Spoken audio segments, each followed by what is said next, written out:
I love sharing what I'm reading because I always want to know what others are reading and why. It gives me an insight into what they're thinking about, what their interests are, how many topics are they covering. It's just a super intriguing thing to me, and I don't see anybody doing it, so I'm doing it. This is my Sunday reading list.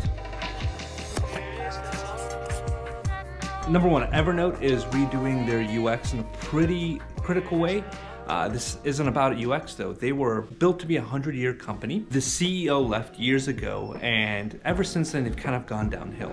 More interestingly, last year in 2023, they were purchased by a company out of Italy. As these things go, they fired everybody on US side, and now they rehired everybody in Europe. I'm hoping that my eye for corporate design will also give me some predictive insight to how Evernote's going to be run over the next few years. Local government erasing billions of dollars of debt from their community. This is some cool ass punk rock shit I want to read about. Nobody's unaware of how crippling medical debt really is for the economy.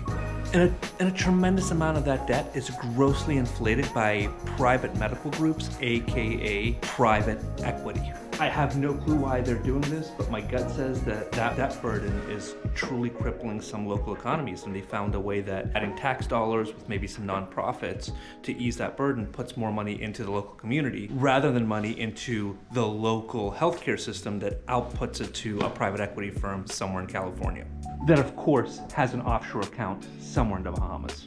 The George Carlin bot that is being sued by the George Carlin estate is AI crossover with my favorite stand-up comedian of all time, News. I would love to learn. I mean, we know that the AI revolution is uprooting everything. If it's written, if it's audio, if it's video, it's up for grabs. And how do you patent something that something else can just rapidly create? I want to know what the writers are thinking. I want to know what the courts are thinking. And the more we know about the outcome here, the more we can predict how AI is going to impact every business in the future.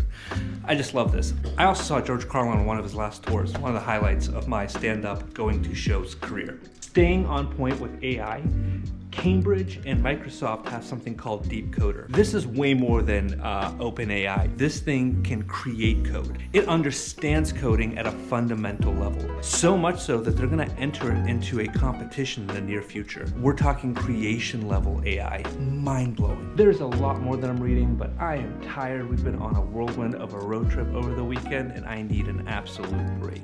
I will see you all tomorrow.